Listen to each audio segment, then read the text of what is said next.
You are listening to the Archaeology Podcast Network. The Archaeology Podcast Network is sponsored by Codify, a California benefit corporation. Visit Codify at www.codifi.com.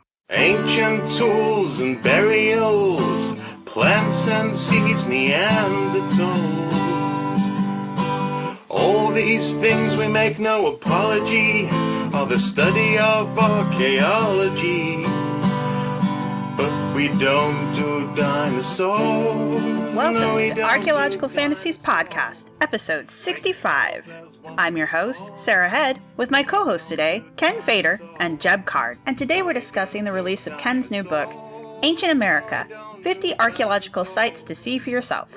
Ken gives us some behind-the-scenes insights into his writing process and the inspiration for this book. He also gives us a special gift for our listeners. Get ready to think critically. Do dinosaurs. No. Okay, well, today we are going to talk about Ken, if you didn't know, writes a lot of books because, he's an academic and he has to, I think. I'm not sure. I don't know. I got nothing better to keep saying. He's got nothing else to do. It's part of my work release program at the penitentiary. I have to write books. But if our listeners remember all the way back to episode 26, which I believe was the middle of last year, Ken mentioned that he had gone on vacation, but really it was a work thing. And yeah, there you go. We don't call it vacation when the IRS is listening in on this podcast. But you were actually doing research for your book that was coming out, which was called what, Ken? Well, now, in fact, its title is Ancient America, 50 Archaeological Sites to See for Yourself.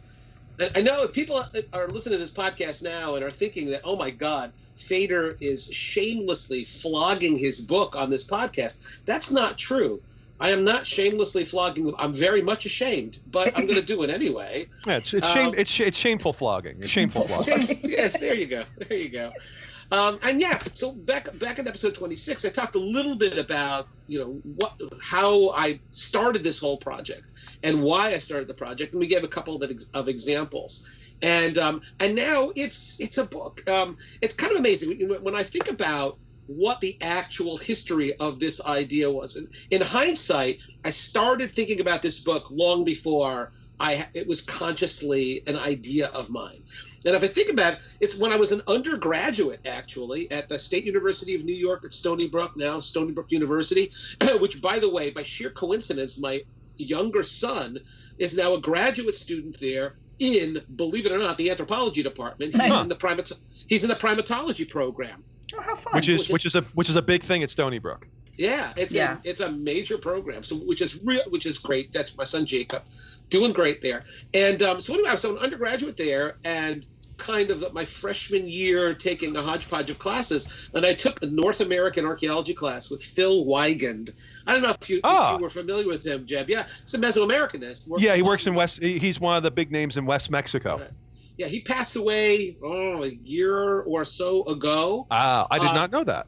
Yeah, and when I was an undergrad, his project, he was for decades clambering through caves in the American Southwest looking for turquoise sources, and then taking actual turquoise artifacts from West Mexican sites and getting permission to take samples and running them through a neutron activation analysis reactor on Brookhaven Labs on Long Island with physicist Garmin Harbottle, and actually able to trace, I guess there's not a lot, or there are very few or no turquoise sources in West Mexico.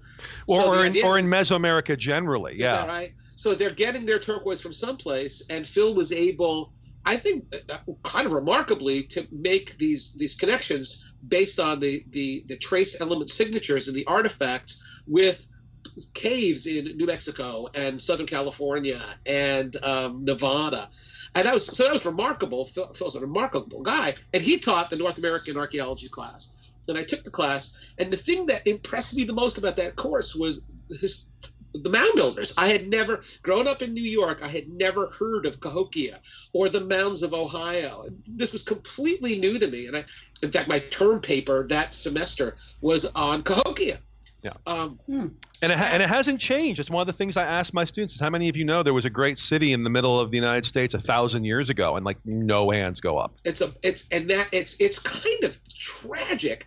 And fast forward to 1976. This is where I will pause and allow Sarah to point out that this is before she was born. I was gonna let that one slide, but yeah. Well, it's not true for me. Ken's like, I'm old. Jeb's like, I'm old. I appreciate that.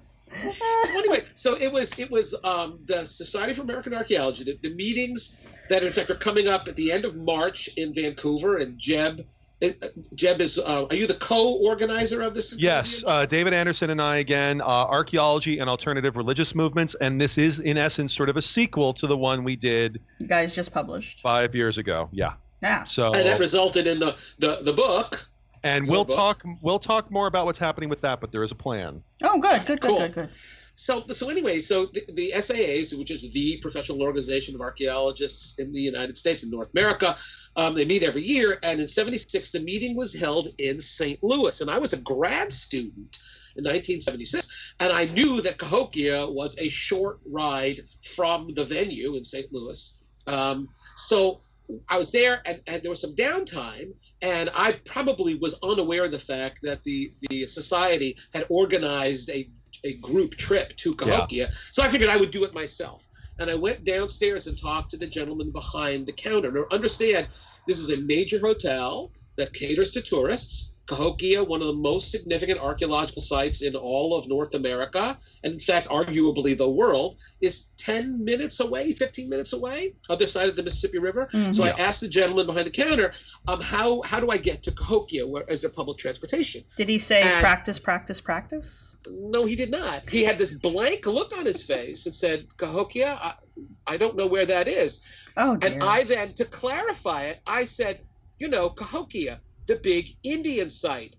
He leaned over, looked bemused, and said, "Oh, sir, there haven't been any Indians around here for years."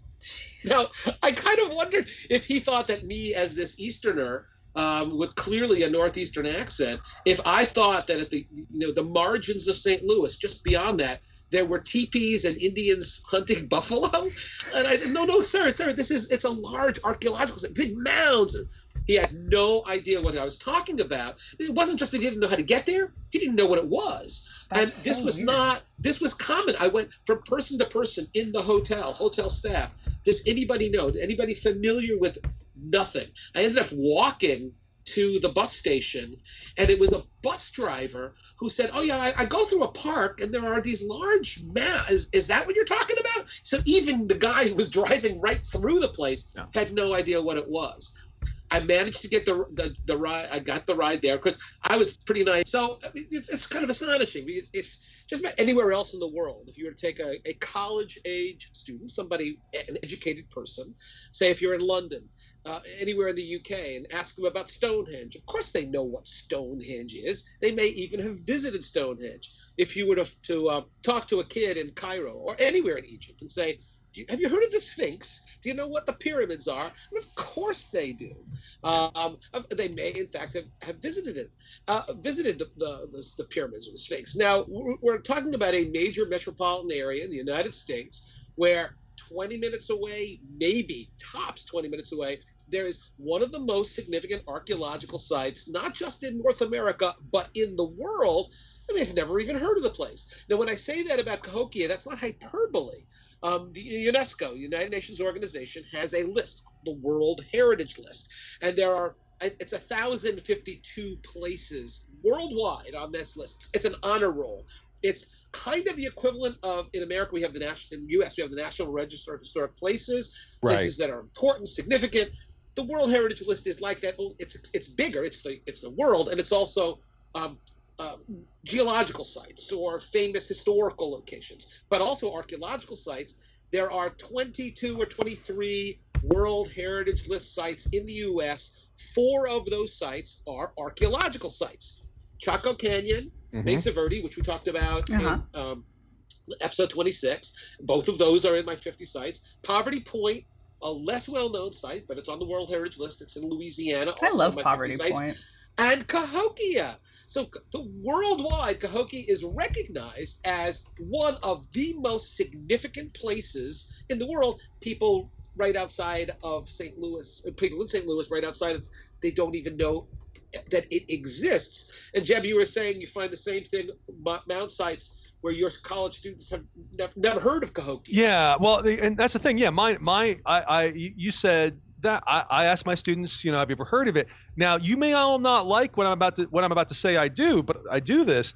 I have actually started using the rhetoric of cover up. I mean, it's not. I don't think it's actually entirely inappropriate. As in, people are covering up the fact that we have these natural sites. That they have. I mean, that in essence is what the mound builder myth was. True. And there are people who still basically kind of promote modern versions of the mound builder myth that other people other than indigenous Americans made these things. That is true. Right. So as much as what you all call the fringe is constantly talking about cover-ups and blah, blah, blah on the part of the mainstream, actually, if you had to point to an archaeological cover-up in the United States, that's the closest you would get, is this sort of notion of, and I teach it on multiple levels. In my 145, I talk about that. Just that. We read Tim Pawcatat's book, Cahokia and the Ancient Mississippians, which he very purposely named that way.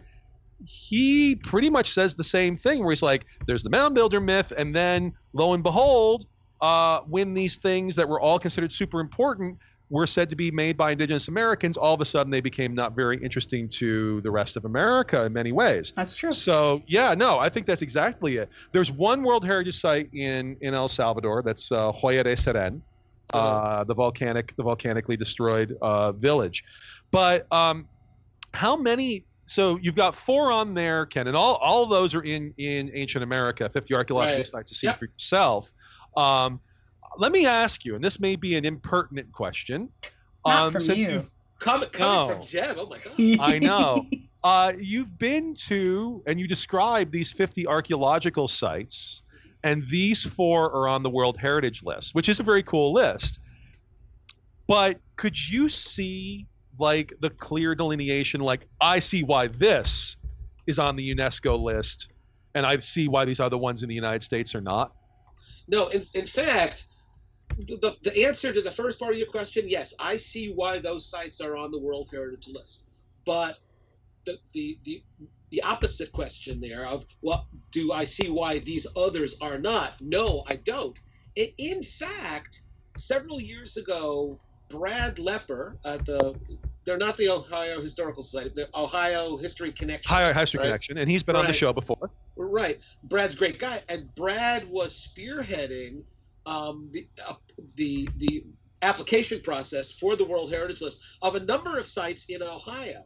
And I think the Hopewell, the Mount City, the Mount City, Serpent Mound, and it may have been Sunwatch Village as well, where they were attempting to get these listed. And I remember writing a letter in support. I don't know what the status of that is now. It's been several years ago, and they have. I've heard of that. I don't think it's on the list. Do you know if they were trying to add them as a unit? For example, like the Capactian, the backbone of the Inca Empire, the road system, is now a World Heritage Site, even though it's a large system. But they do that sometimes. They'll make multiple sites. Right. I don't remember. My recollection is that these were separate. That there were separate nominations. But I could be wrong about that. It's when I look at, I've got a number of books here that are effectively encyclopedias of the World Heritage List sites, and I think that there are a lot more from an archaeology perspective. There are a lot more, and some of the ones that are on in my 50 sites that absolutely qualify for inclusion. The one Horseshoe Canyon, I mean, Mesa Verde is on the list. We talked about that in episode 26. Horseshoe Canyon has some of the most spectacular rock art anywhere in the world. There's no reason for it not to be on that list. On occasion, Jeb, and I know that you are maybe a little more conspiratorially minded than am I. But that's why we like him. I actually have heard blowback from people who have said, we hate the United Nations, we hate UNESCO, they're terrible. We don't want them taking over these American sites. And you cannot convince them that it's a list. They don't like the UN troops don't come in and occupy the sites, but you can't convince some people otherwise. Let's remember that elected officials in Texas last year at least gave some credence to the idea that old Walmarts were going to be used in Operation Jade Helm as concentration camps. So getting horrified at the bottom of the bin, we only have so much energy. Yes. So, but certainly there are other sites that deserve inclusion, and I think the thing I would say on that, just before we get off the topic on that, is I do detect occasionally I suspect some sites sometimes get happening because of modern politics. Like some sites make certain, and I don't want to name names, but I can think of some that got designated in a larger context of larger geopolitics. That does, I think, happen. And the thing is, I don't think it's that they're not deserving. I think it's more like there are many deserving sites, and this one gets attention for other reasons, even though it's very deserving. Well, I mean, there's a lot of reasons to rush something through, protection reasons and that kind of stuff, or just, you know, becoming a World Heritage Site.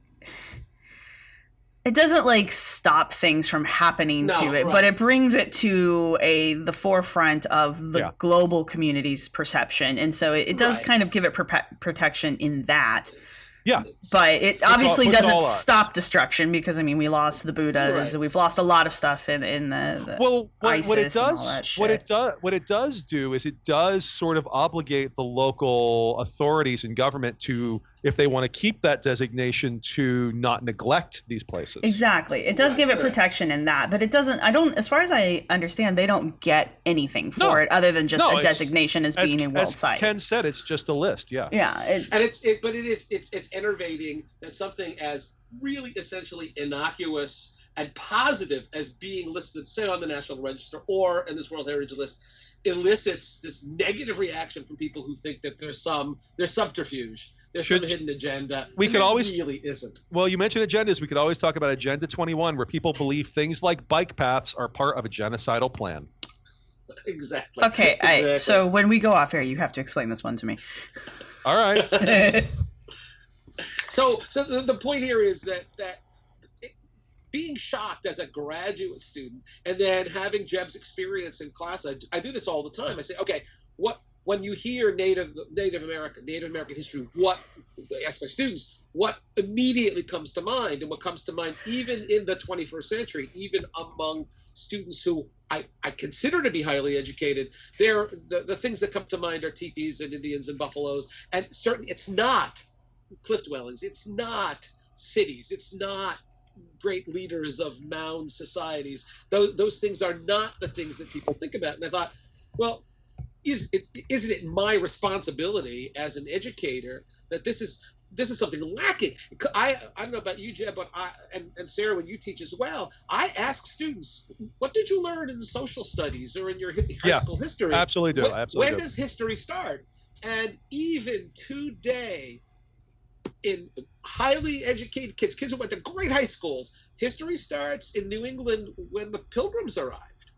Yeah. It doesn't even start with Columbus. Oh, he was some, he's an Italian guy for Spain. We don't care about that.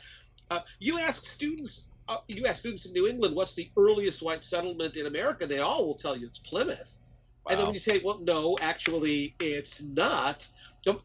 Just a little side story, and I love this because I think it's this wonderful self-awareness. Here in Connecticut, these communities, these towns are extremely proud of their history, of their antiquity. So you cannot drive into any town here in Connecticut without a big sign indicating the founding date. 1727, founded 1683. Bluff, Utah, this little town in southeastern Utah. And we talked about it, mentioned it, I think, in a previous podcast. We talked about the Bears Ears National Monument. Bluff is right there at the southern margin of it. When you drive into Bluff, there's a big sign that says, founded AD 650. And I think that's incredibly clever. And it's actually not on the Navajo Reservation. It's north of the Navajo Reservation. But these folks are self-aware. And you ask them about that, and they say, well, yeah, there's an Indian settlement here. It dates back at least to AD 650, so that's when our community was founded. Good. But that's great. But no, I don't think I don't know. I'm going to ask you, Jeb. I don't know if this is a fair question. In the United States, one of the problems that I have perceived in trying to get these 50 sites out there is that people see a disconnect between our white colonial history and Indians. Indians are part of natural history. You go to natural history museums, that's where the Indians are. So there's that's something else. We're not really interested in that. We don't want to highlight that because that's somebody else's history. In Mesoamerica. Yeah, go ahead. Well, I'm just saying, in Mesoamerica, there are a lot of folks who are, Spanish, they're mestizos, there's lots of intermarriage. Does the average Spaniard whose family roots go back to Spain, to Madrid, do they perceive the Aztecs as being part of their history? Do they perceive the Maya? I don't want to get it off track, and I'll answer the question, but I mean, that could literally be its own show. Sure. But first off, it depends where you are. So in Mexico, there is very much the idea of the Aztecs, and specifically the Aztecs, even though for our listeners, the Aztec Empire was founded in the 1430s. Right. It was less than 100 years old when the Spaniards arrived. There are thousands of years of urban civilization in the same area, most famously Teotihuacan. But in the 18th, but primarily the 19th and early 20th centuries, the Aztecs became sort of how do we separate ourselves from Spain? Okay. I know Aztecs because they're at the edge. In previous shows, I've talked about this notion of proto-history and the mythic qualities of proto-history at the edge of history. Because the Aztecs are there, they have very much gotten that. So in Mexico, absolutely. But a lot of it involves stereotypes. Sure. A lot of it gets very complicated. You get elsewhere, it's more like here, where there's this notion that they're indigenous people, and they're all gone. And there are places like that where it's like, oh, there were indigenous people here, and you will see many of the same kind of fantasies, and it's not the same as here, but it's different in other ways. And then you get places like, say, Guatemala, where it's still a huge indigenous population, but it is one that has had real oppression in the modern era. I mean, there was huge losses that have been termed genocide by many outside observers in the Guatemalan Civil War, especially in the 1980s, with hundreds of Maya villages and towns being wiped off the map during the Guatemalan Civil War. They were targeted as basically thought by the government and related forces to be allied with communist rebels, and there were all sorts of horrible things that happened, and these still have ramifications today, many of which seem to be sort of a continuation of the colonial era in many senses. There, it's undeniable. But then there's this sort of, it's the same thing you see with the Greeks and Romans, where it's like, British folk or Americans or whatever, or Germans would go to Greece and they're like, oh, there's all these Greeks people here, but they're not really the same people that built the cool things. Those are different Greeks. And they don't necessarily mean literally, but they kind of do. So you have some of the same disjuncts. Colonialism is still in effect.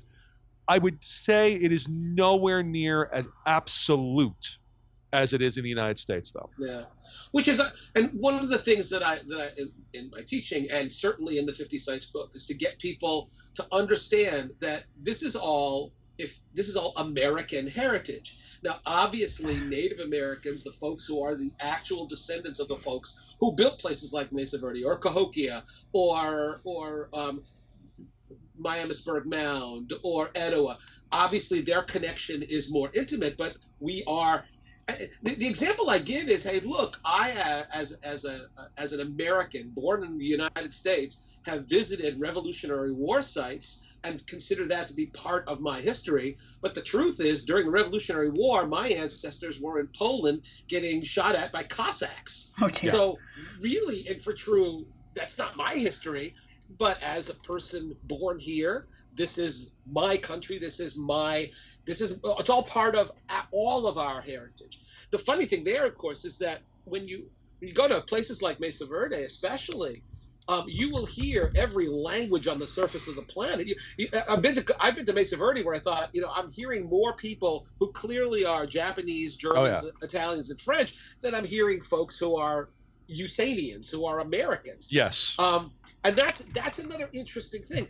But it's frustrating as a person who does archaeology here, who is an educator here, that there is this either just passive lack of knowledge, ignorance, or an active resistance to considering these sites as being worthy of visiting because, well, that's somebody else's history. That's not part of my history. And I think that is a barrier that I try to overcome both in my teaching and in my discussion in the 50 Sites book. You know, I So think Ken- that's... Oh, go ahead. Go ahead. I think that's a really good topic that we should explore in a full episode. This whole concept of not my history, even though it's clearly your history. Of course, But let's right. go to break real quick, and when we Sure. come back, let's start talking about some of the sites that you went to and visited. Absolutely.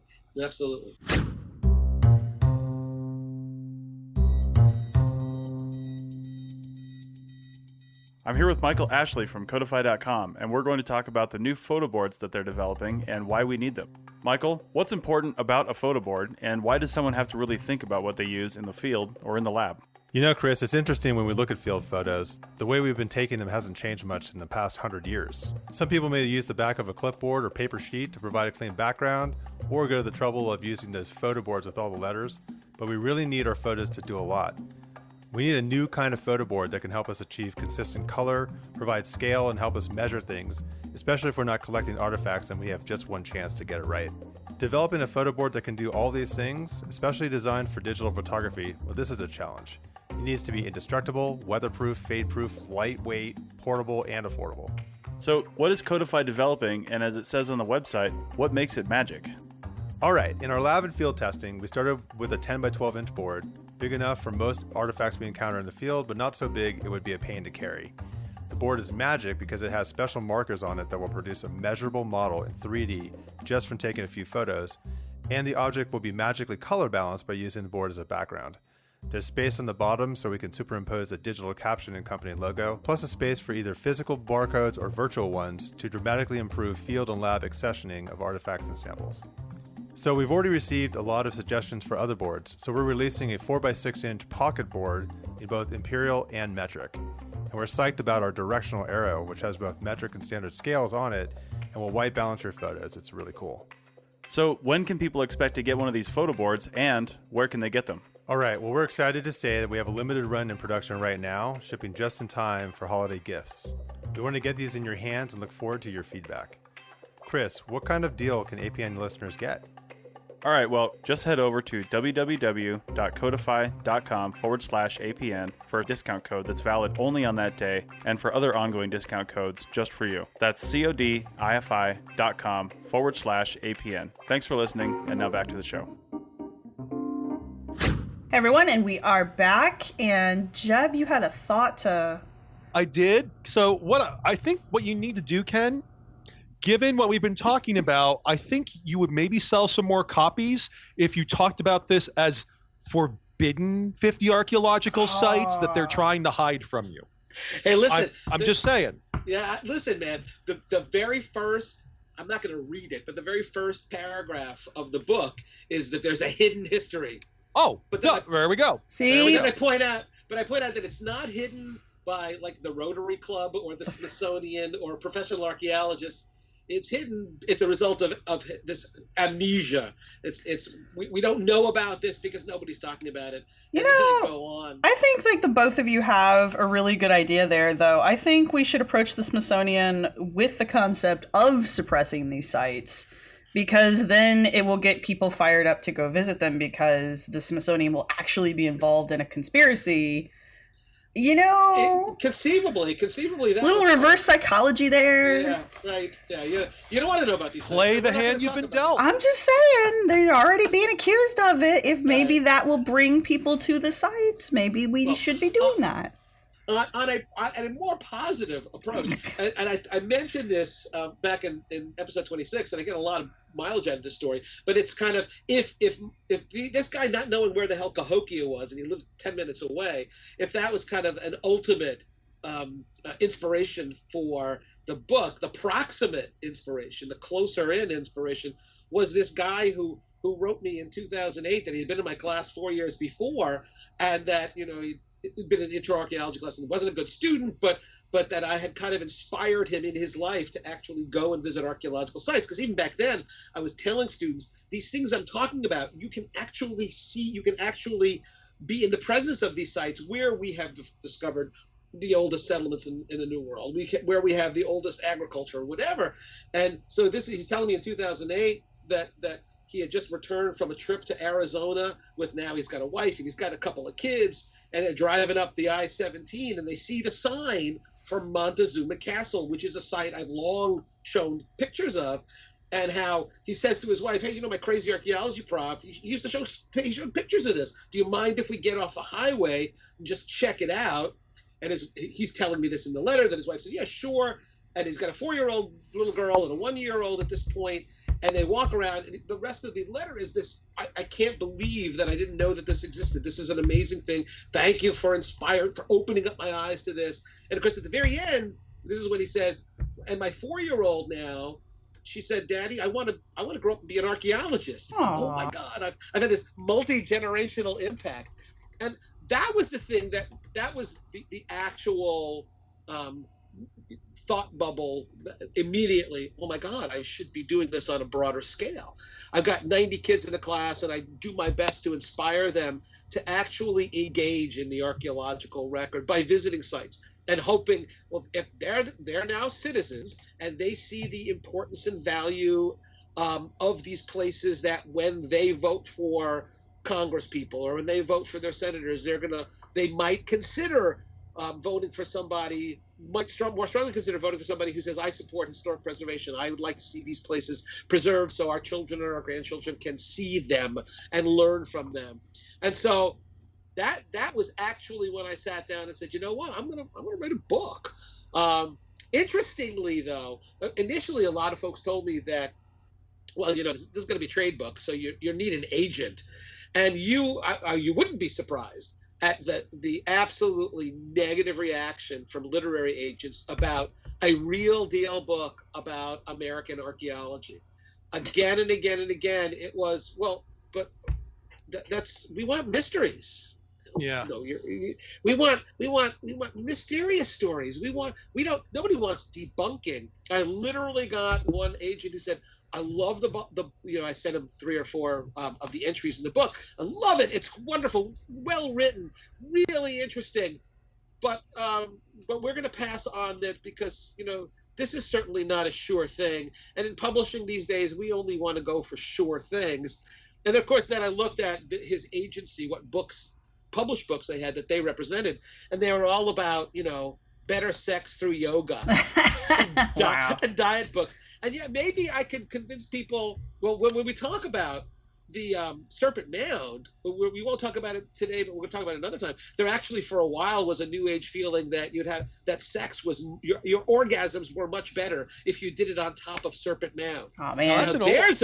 There's a book, man. Well, that's an old idea. I mean, when I went to Avebury in England, they talked about how many people would go there because it could magically increase your chance of conception and all of that, which is an idea I've also heard for the Cairo Museum and a number of other. Yep, it's not an unusual idea at all that people have. Well, maybe we're missing a good bet here. There you go. See, the archaeology of sex has been done, but you could do like archaeological sex positions or something. I don't know. I don't know. Yeah. I actually did have a question Ken I hadn't thought of. Now you've written a lot of books that do fall into that quote unquote debunking category, and obviously Frauds, Myths, and Mysteries is the big one. Right. But my understanding is that that's not the primary kind of focus here, but okay. And the deal here is we got 50 sites, and there are a fair number of them that the fringe people have glommed onto and have their own unique interpretation. You and I, Jeb, I think have talked about this before, that when I was in New Mexico in 2004, International UFO Museum in Roswell, which is, it's a kind of a charming place.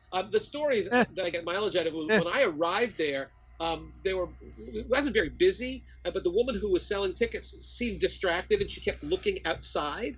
And she apologized. She said, "We're expecting a large bus, and they're about 20 minutes late, so we're concerned." And so naturally, I said, "Oh my God, you don't think they've been abducted?" And and she just looked at me, and she said, "No, they're probably just stuck in traffic." And then, of course, I responded, "Yeah, that's what they want you to believe." She got the joke. But no, she's like, "I have to live here." But for a minute there, she thought you were real. But I did not expect to see any archaeology there. And I don't know if we've discussed this before, but as soon as I got there, was this life-size wooden replica of the Palenque sarcophagus lid. Right. Huh. There's archaeologists in the narrative. I mean, it's actually quite woven in. So that's not surprising. Well, the thing I find interesting is you mentioned Montezuma's Castle. Montezuma Castle in Arizona, which of course has no relationship to the Mexica or Aztec. But you've got like a bunch. You've got Toltec mounds in Scott, Arkansas. You've got Aztlan in Wisconsin and Aztec in New Mexico. Right. Quite a few of those, they get their names from ideas in the 19th century. Basically, John Lloyd Stephens and Frederick Catherwood, when they published about the Maya, and you were asking about the Mexico stuff, that was the hotness in the 19th century. And these were like, oh, it's made of stone. These local people who I don't like couldn't have done it. So it must have been Aztecs. And you'll hear the word Toltec a lot in New Age circles, but that's usually tying back to this weird 19th century idea of white Toltecs. Right, and the fact that and if a pyramid in Arkansas could not have been built by local natives. That's the idea. Right. Even though this is a pyramid of earth, it's not a pyramid of stone. So therefore, it must be some mysterious, strange, mystical group from somewhere else. And so the attempt was to let's do everything we can to disassociate these sites with our local native people, because they're primitive and backwards, and they could not have possibly accomplished this. So there's that. But the thing I was going to mention about Roswell is that there's a panel there, there's an exhibit there of photographs of rock art. Oh, of course. And pictographs. And these are the Barrier Canyon rock art is typically, this is the 2,000-year-old stuff, googly eyes, long elongated bodies, and sometimes headdresses that look like antenna or antlers or whatever. And so right there in the Roswell Museum are photographs of sites, one site that's actually in the book, Sago Canyon, which is amazing rock art from 4 different time periods. And sure enough, there's a photograph of the primary Barrier Canyon style panel at Sago Canyon, and these guys are all, clearly they're extraterrestrials wearing spacesuits. And it's kind of shocking, but there it is, right there you are confronted by that. So in the book I say, hey, look, this is not, here's what you need to do to understand, here's how you need to view rock art, view it the way you view art. One of the things I talk about in the book is if you're going to look at rock art at these sites, and there are a bunch of rock art sites in my 50 site listing, if you're going to look at them literally, if you insist on viewing them as all representational and not abstract or hallucinatory or mystical, if you're going to view them clearly as, no, these are things that they actually saw. There's this wonderful little petroglyph in Bluff of a bunch of, there are a number of Cocopellis. Everybody knows the Cocopelli, the humpback flute player. You can't get away. Cocopelli has, for whatever reason, become a really popular image. Well, on the Sand Island petroglyph panel, there is a Cocopelli, but it's not a person. It's a bighorn sheep standing on his rear hooves playing the flute. Now that's so one of the things I mentioned in the book is, oh, come on, now, if you're going to insist on everything being representational, do you actually believe that Native Americans saw a flute-playing sheep, a sheep capelli or whatever? Or if you accept it, well, no, that's whimsical, that's entertaining, that's interesting. Well, then how about guys with big googly eyes floating in the air? Well, one, Ken, I think we're covering up the existence of sheep squatch, which I didn't make up. Go look it up. That's true. Man sheep, were sheep man. Yeah, there's those guys on TV that shoot guns at monsters that don't exist, and they went after the sheep squatch thing. And two, you know what? In all seriousness, once you realize that aliens are basically mythic ancestors for white people where they're not previously. Right, yes. All of a sudden, this shit makes a lot more sense. It Now, makes a lot more sense, right? What I wanted to talk about, and I have not been to this place, and I really want to visit this place. It's not terribly far from me, but I haven't had a chance to go out.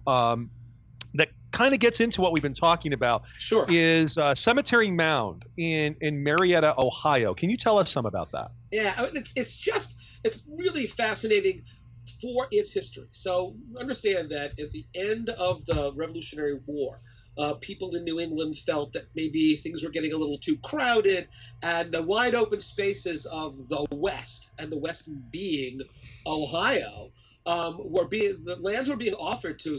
And that was a motive veterans. for the war. That was a motive for the war, also, Right. in many ways. The British Empire had alliances with various indigenous North American groups, and like, no, you can't move west of the Appalachians because these are our allies. Don't Right. screw with them. That was Right. actually one. We always talk about the tea and the taxes, but that's Because that's that one of makes those us ones look we good. Don't talk about much. Yeah, it doesn't make it look very good. You can actually see there are maps from the late 1700s that actually show Connecticut and Massachusetts. Oh, yeah, I love long, those. narrow bands of land that go all the way out to Ohio.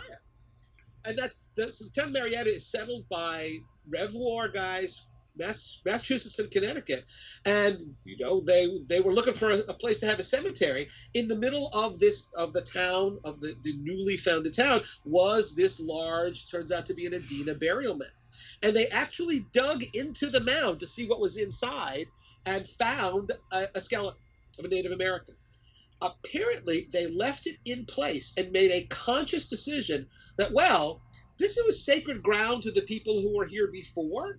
Let's keep it that way, and we will bury our dead at the base of this mound. And so they established the town cemetery right in the shadow of a 2,000-year-old burial mound. That's pretty cool, actually, for the time. It really is. When you walk through the cemetery itself, with that being one of the projects I give my kids in my intro archaeology class is they do a cemetery project. And they, in groups of 25, groups of 6, 7, or 8, each one of them collects information on 25 gravestones that date to before 1880, and they're all over the place here in Connecticut. And for all the archaeologists out there who were by James Dietz and Dethlefsen, where they showed how seriation process of this double lenticular ontogeny of relative dating by putting things in order, that works for the different designs, death's heads. One of my students' favorite exercises, I think it has to do with there's lots of like creepy skeleton. Yeah, Hands pointing everywhere. They're cool. And once they get by the kind of creep factor of, I got to go to a cemetery, they actually enjoy it. The thing is that as a result, I've been to a lot of cemeteries, and I'm very familiar with the styles and designs and the shapes. When I go to that cemetery in Ohio, I could be in Massachusetts. That is everything about those gravestones looks like colonial Massachusetts and Connecticut. Right. Interestingly, years back, and I don't know when it was, back in the early 90s, I was in Scotland and was at a cemetery in, I think, the Orkney Islands, and sure enough, there were death's heads, cherubs, and urns and willow. Oh yeah, and they're often very elaborate. They're often more Yes. elaborate than the New England ones. Yes. Well, the cool thing there is, if you're an archaeologist and say there's, everybody's gone, and you're an extraterrestrial archaeologist and land on Earth, you would notice that. You would see that these are very similar designs on what marks the graves of the species, and I probably would hypothesize some sort of a historical connection. Oh yeah. The point here is, so you go through the cemetery, and it's really it's like being in Massachusetts, and the notion that people historically, late 1700s, early 1800s, actually, instead of plowing away that mound or looting that mound, said, let's leave it intact and maintain the sacred character of this place. I think that's amazing. And it is right now, it's in the middle of a residential neighborhood. So when you go to see Cemetery Mound, you park in front of somebody's house and you walk across the street and you're in the cemetery, which I think would be an incredibly cool thing, right? If every day when you woke up, you looked outside and there in the background is a 2,000-year-old burial mound surrounded by burials from the late 17 and early 1800s. Now, there's no museum there. There's no fee. Just go in. Walk up. Just walk in because I don't think it is actively being used now, but it's recognized as a cemetery, and it's maintained by the town, I guess. Well, and that's the neat. Go ahead. The neat thing about that is the town, and we've talked about this on past episodes too. Since the town has made that part of their communal identity, they have more investment in protecting that site, and so they're, as a community, they are actively protecting that site. Also, now that it's a historical cemetery, it also has other protections, right? Exactly, because of that status. So, like, it's doubly protected now. I mean, once by the community itself, who is still responsible for maintaining it, and then again by the historical cemetery that sprouted up around it. So that's really ingenious. Cool. Yeah, and it worked out really well. There are some examples of that around here. There's one just south of where I am in Oxford, in Riley, where there's a low, small mound in the cemetery, and that kind of blew my mind because that's not something I'm used to coming from the Northeast myself. I need to visit this one in Marietta. For my book, I actually went and read the speech that was given by Reverend Dr. Cutler of Hamilton in 1798 on August 15th when they ordained the place. And he tries to link it to people in Mexico, and he talks about human sacrifices and that were supposedly possibly carried out there, and that they renamed the mounds with like classical Latin names. Well, it's called the conus. Yes. Yes. CONUS. Is that Greek? I'm not exactly sure. Maybe Greek, but it's just classical name. I don't know if it's Greek or Latin. I think it's Greek, but yes, exactly. But yeah, so that's called the conus. There actually were other mounds in Marietta, and I haven't seen this. Maybe Jeb, you can check this out. But my understanding is either the town hall or the library was actually built on top of a low platform mound. I would not be surprised. They talk about that around here. Like if you go to our library's website, they talk about sort of folklore of there being mounds where the university is. Okay. And that's one of these things that I've been poking around in the history of around here, and there's all these things that people keep going, wait, I've never heard that. And I'm like, yeah, here's the thing. There is literally a street in our town called Arrowhead Drive. Well, yeah. And I'm like, I know somebody lives on there. I'm like, yeah, how do you think you got that name? Yeah, right. I start looking at the map of where it is and knowing what else is in town, and I'm like, yeah, that's just in case you're wondering where you live in. That's where you live. See, Marietta is also historically important for in archaeological terms because I believe it's one of the first places where somebody actually attempted to date a mound by cutting down a tree that was growing on top of it and counting the rays. That sounds right. Yeah. I think it's Marietta. And the nice thing there was that whoever did this, and I can't remember who, came up with, the argument was, well, these mounds could not have been built by Indians very recently because the trees growing on them, and probably there were trees before, indicate that these mounds, in fact, are ancient. Of course, at the time, that was used to argue that, well, then the Indians weren't here yet when these mounds were built, so it was from somebody else. But it was kind of the beginnings of kind of dendrochronology, recognizing, well, if you have a 400-year-old tree growing on the top of a mound, the mound has to have been here more than 400 years ago. Right, which is pretty cool. It's interesting to me, I mean, and this is just kind of a side, that, technically the mound builder myth started with, they must have been, the favorite one was they must have been the lost tribes of Israel that somehow wandered over here to America. And then, through the work of Thomas Jefferson and what's his name of the Smithsonian, we figured out that no, these were actually done by Native Americans. And that was normal for a good stretch of time, and then we start in with the fringe here most recently, and we're back to no, the mounds were built by the lost tribes of Israel and or giants and or Murdoch, the Celtic prince or whoever. Right. Anyone but the Native Americans. And what I find funny about that is there's almost always some kind of caveat. They're like, well, Native Americans might have built some of the mounds, but not this mound. This mound was built by someone else. But right, yeah. But we need to go to. Oh, go ahead, real quick. I was just going to say, so Jeb, being in Ohio, have you been to the Mound Builder Country Club in Newark? Oh, yeah. I have been to the Newark mounds outside of that. No, you need to go to the country club. Let's talk about that because that's complicated. Yeah. Let's talk about that after the break. Yeah. Okay. Let's go to break real quick, and we'll come back and talk about the golf club inside of a mound.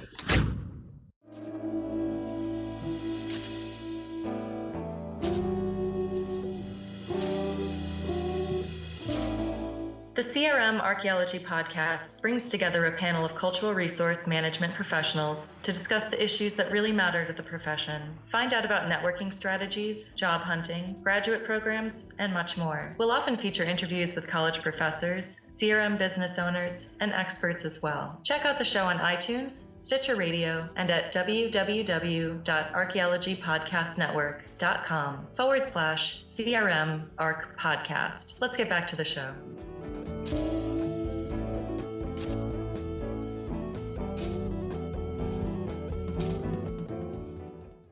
Everyone, and welcome back. And we are going to talk a little about Mound Builder Country Club that we brought up right before the break. And Jeb, you've got another one of the 50 sites. The point, everybody should go and see Mound Cemetery. Go and see there. Obviously, it's a cemetery, so treat it with respect. It's in a residential neighborhood. Again, don't block anybody's driveway. But in historic preservation community, they talk about adaptive reuse. That is, taking something that's old and instead of destroying it, fixing it up so that you maintain its historical character, but you use it as something else. Clearly, using the area around an Adena burial mound as a cemetery is an example of adaptive reuse that I think most people are comfortable with. In the case of the Mound Builder Country Club, we have a kind of adaptive reuse that's maybe not exactly what not the best historic idea. preservationists have in mind, because in fact there is a golf course built over a mound site. This is about a half hour north of Columbus, right? Right. Yeah. Yeah. In Newark. Right, Newark. And so essentially what you've got is within it's two combined enclosures, one a circle, one an octagon. There are individual mounds inside of that. I think there are burials outside of the actual enclosure, but the golf holes, the tees, the sand traps are all part of it's like a giant mini golf course. Yeah. Only it's an Indian sacred site. Yeah, only it's a mound city. which is somewhat troubling. Now, and a huge one. Yeah, it's massive. It's huge. Lunar huge. astronomical alignments, very cool things found there. It's a very impressive site. Well, and the really neat thing about the Mound Builder Country Club mounds is that they are a small part of the even larger mound complex that's riddled throughout the town and the area around it. Right. So like the overall mound site itself is massive. Well, it's like Stonehenge. It's a larger ceremonial landscape. Yeah, and there are like what Brad calls sacred roads. There are actual that are more than a mile long. Oh, they're more than One of them I think he said was like 5 miles or something. Is that right? And so there are walled pathways that were obviously part of ceremonies. This is gigantic, very, very impressive. So impressive that, Jeff, we were talking about the World Heritage List and mentioned the fact that there were a number of sites in Ohio that at least the nomination process has been initiated. You have a list of what those sites are? I found the answer. There's an article, Ohio Earthworks. This is okay. These two words should not be together. Ohio Earthworks work for placement on World Heritage List. This is by Jennifer Smola of the Columbus Dispatch from April 12, 2016. And it basically outlines this. So apparently the strategy is that they're going to put several together, like we were discussing. This is a quote: "The Hopewell ceremonial earthworks, which include the Newark earthworks, Chillicothe's Mound City National Park, and Fort Ancient State Memorial near Lebanon, were placed on a U.S. Department of Interior tentative list in 2009 of national sites to submit for UNESCO." They are talking separately about Serpent Mound and a series of Dayton aviation sites, but they're focusing, their top priority is the Hopewell work. So they're basically including all of this as one great heritage site. And the article discusses, stakeholders have been discussing what will happen at the Ohio Hopewell sites should they secure the World Heritage designation, like where, quote, "world-class museums could be built in Newark and Chillicothe to welcome visitors," Shields said. There have also been discussions about the Mound Builders Country Club and Golf Course, which currently owns and occupies the land where the Newark earthworks are located, but no official decisions have been made. And I'll just, for one brief moment, play a little bit of devil's advocate here, which is to say that, well, a golf course is not the best adaptive reuse for a mound site, but of course throughout the American Midwest, where there were mounds and farmers wanted flat fields, a lot of mounds ended up getting plowed out of existence. So there is a truth there. There is a truth there. Argue that the existence of the golf course, although it's inappropriate, it has, in some sense, served to preserve those. Well, I mean, we saw that with Cahokia. I mean, Cahokia has not been entirely plowed down, but there was a Cahokia-like site, or at least a somewhat Cahokia-like site in the actual. So Cahokia is in East St. Louis in Illinois. No, it's Collinsville. They get very upset when you call it St. Louis. But it's in Illinois. You go across the Mississippi into St. Louis proper, and there was an area of St. Louis which was called Mound City, which was demolished, if I remember correctly, in the early 1900s.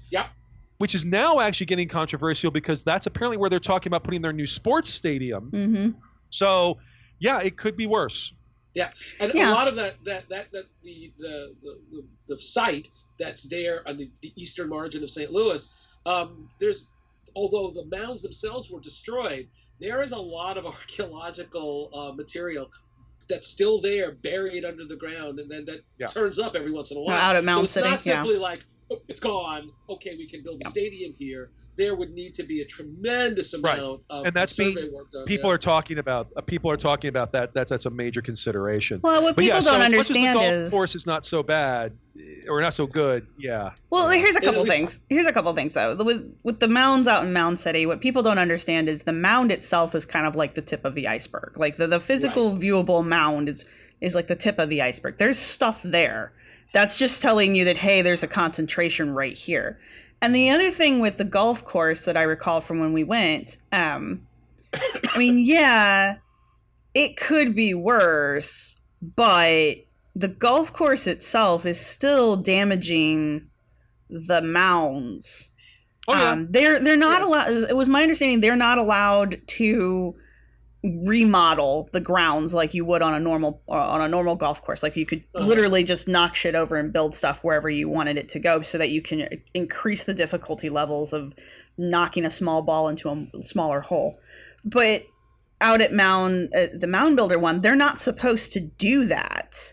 But as I recall, there's been some controversy because there's been some evidence that that's what they've been doing. So, it's kind of a catch-22. It's not great. And then again, for folks who are saying, well, it's a country club, it's a golf course. So can you imagine if somebody decided to put a golf course in the middle of the Gettysburg battlefield, right? Or out here a bull run, Bighorn, where I think that people would flip out. No, that's inappropriate. And I think that's maybe ultimately long term. It's inappropriate to put a golf course in the middle of a site. It reminds me, one of my students was doing an independent or doing a paper on Colonial Williamsburg, and of course, there's been a lot of accusations that Williamsburg is the Disneyfication of. Right. But one of the things I pointed out to her was in the 1990s there was going to be an actual Disneyfication in Northern Virginia.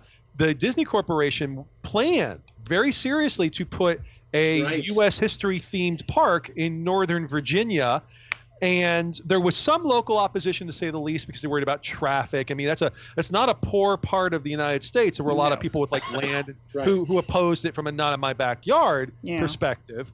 But then there was also the way you're going to have amusement park rides about the Underground Railroad, which they were. Oh, wow. You're going to have like video game style rides and whatnot about like fighting the Nazis, which they were. And they're to be fair, we already have that. So, well, yes, but but literally next to Bull Run, and right? Manassas, Yeah. And then the one that always catches me was, you know how they have the electric light parade in Disney every night, or the fireworks?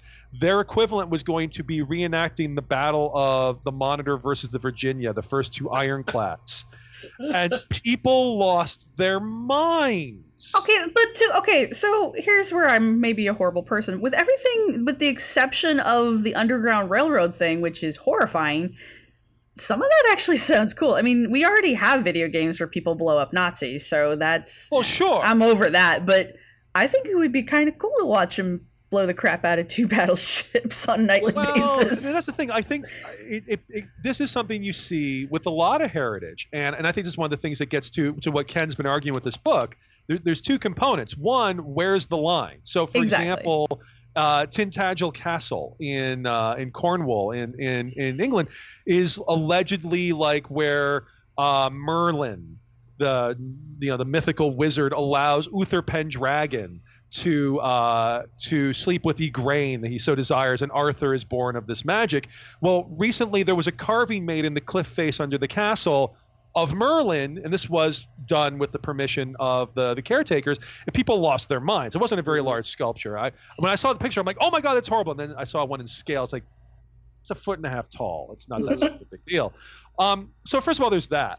But then it gets to, I think what Ken's been arguing is it our heritage? Does it mean anything to us? Mm-hmm. And I think this is something that keeps coming up again and again on this show, where so many people have a model of heritage mattering, but if people don't know about it and it doesn't matter to them, it then becomes like, well, let's just put an amusement park here. We can say that literally, or we can say it metaphorically with, well, let's put Nephilim here.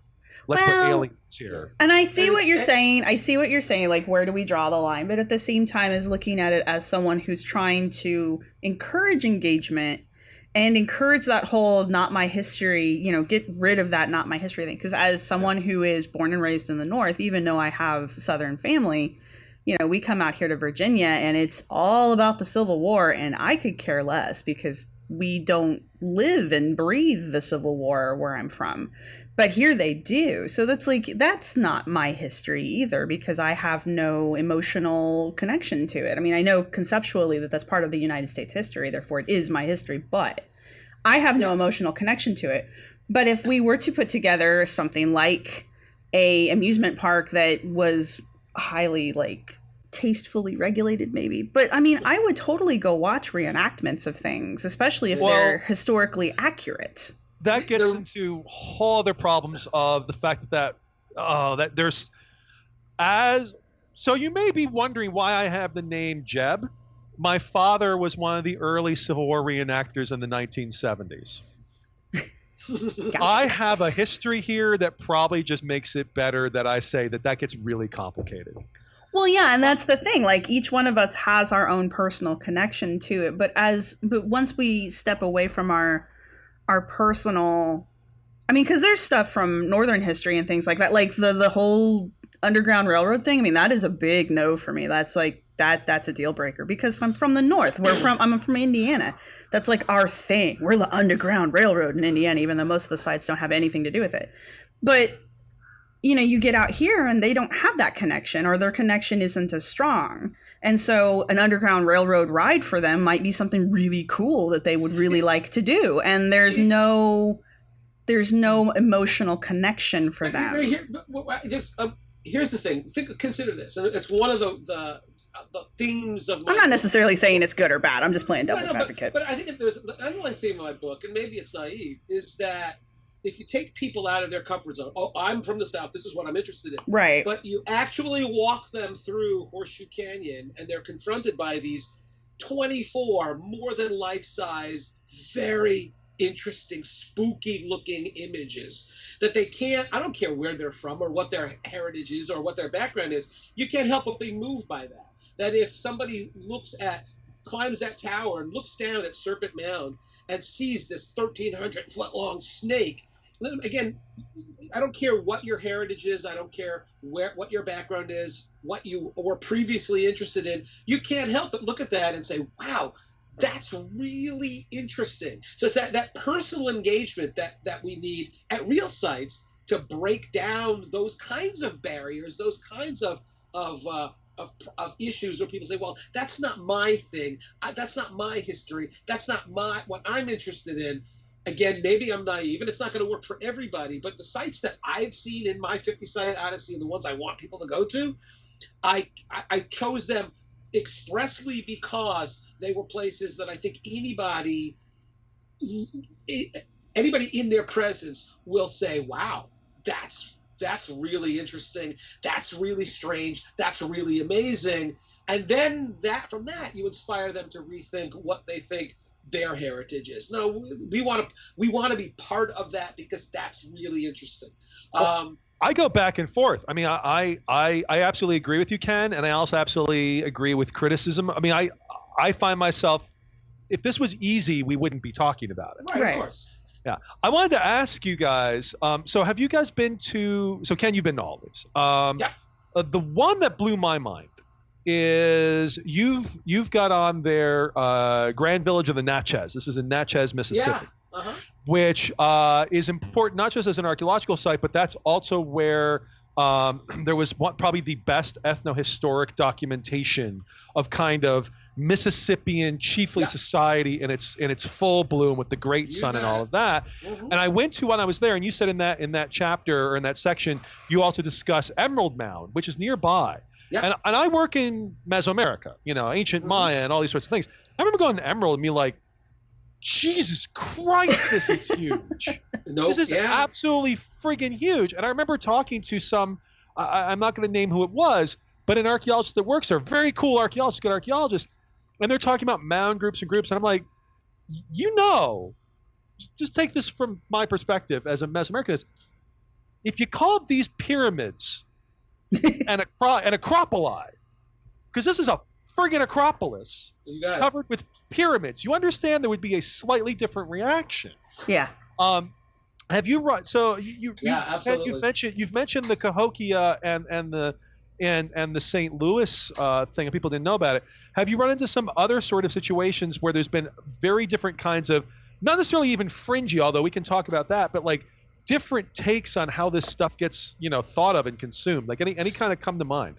Yeah, the thing that frustrates the shit out of me is a reaction I get from a lot of students, especially with the mound builders, which is basically, well, but it's just a big pile of dirt. Mm. They say, well, have you ever tried with your bare hands, not with a backhoe, not with any machinery, to move a substantial amount of earth and not just to pile it up randomly, but to actually shape it to earth form?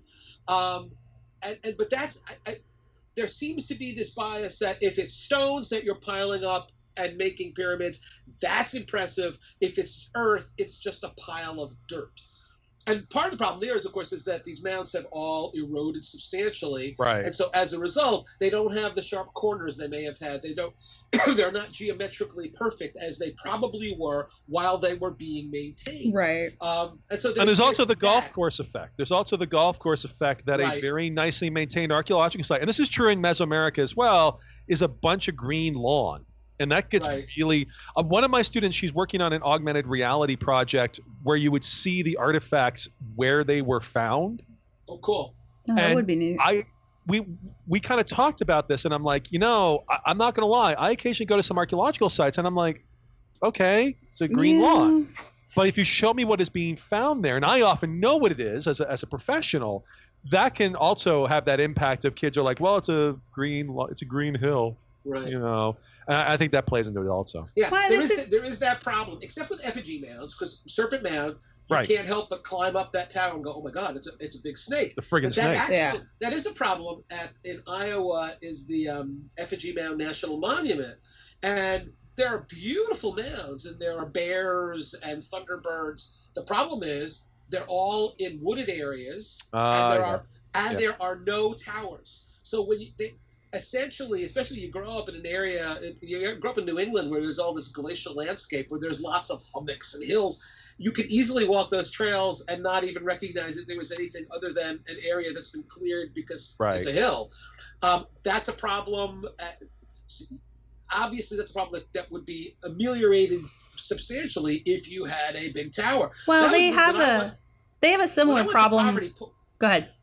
No, I was just going to say that when I went to Poverty Point, at one point, I guess they had a tower where you really could see these ridges. It's an extremely impressive sight, but that vandalism and wasn't being kept up. So they took the tower down, and now, for the most part, when you walk through Poverty Point, you can see that there are hills, but you don't get the geometric patterning nearly as well. And so there's Mound A, but the crescents aren't very visible. I did not go to Poverty Point. It's one of my great regrets when I lived in Louisiana. Yeah. So if you go on Google Earth and you look at an aerial shot, it's incredibly impressive, but on the ground you don't see it. And that's problematic for getting the average person excited about, oh my God, this is a World Heritage Site. They walk around and go, well, it's not nearly as visually impressive as something like Cliff Palace at Mesa Verde. Well, and they have it's our job to convince them why it's important. They have similar problems with a lot of the smaller mound sites too, because like Angel Mounds out at not Angel Mounds. There's a mound complex out in Anderson in Indiana, and Kincaid?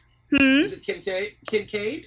It might be Kincaid. It doesn't sound right. It's a very small one. I'm like, we didn't even realize that we were at mounds until we started walking around, and I'm like, I might be crazy, but these look like mounds, like structures to me, like ceremonial rings and such. And I'm like, well, maybe I'm just being an archaeologist and I'm just seeing shit where there isn't stuff. And it wasn't until we got out past most of the mounds and we found one of the DNR people there, and they were like, oh no, these are mounds, and they start telling us all kinds of stuff about it. I'm like, why are they just here? There's nothing to tell anybody about them. And I was just going to say, it may be that our model is Egyptian pyramids. So the pyramids of America, well, okay, though we get that. That's kind of like Egyptian pyramids. But when you're looking at earthworks, we don't have a model for those. They don't match the Egyptian archetype. And so people don't respond as positively because it doesn't match what their model is for what a monumental work should look like. And I think we have the Victorians to blame for that. So, well, yeah, pretty much. They have a lot to answer for. Yeah, they do. Damn Victorians. Well, guys, this has been fun. Absolutely. And Ken, I feel like we've barely touched your book, so I'm sure we'll be back at it. That's absolutely for sure. And now, capitalism, I will send you a PDF that you can put on the website, which is, you get like a big discount for the book. Cool. If you go on, I shouldn't say this, but you go on Amazon, it's like $45.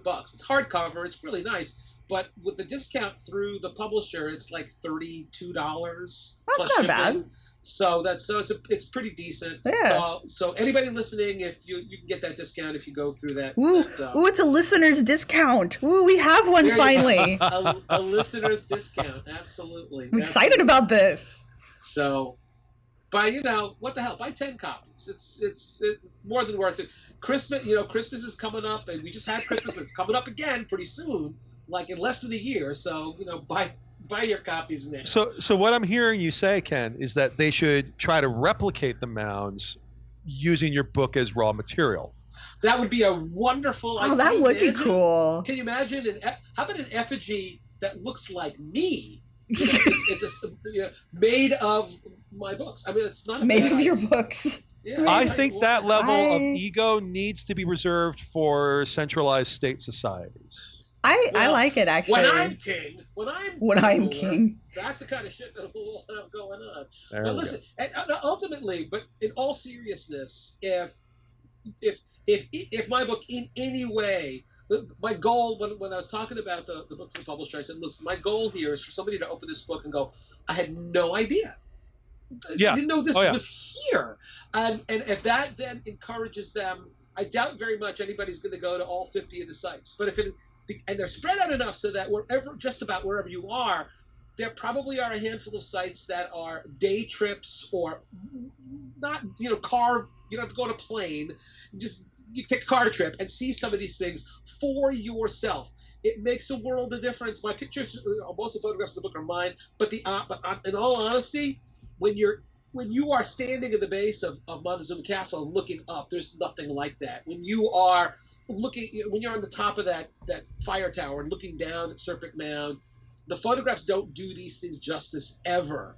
And if you want to view these as sacred places, that's great. From an archaeologist perspective, they are, in a sense, sacred. And they tell us the stories of people who are not here today to tell us those stories.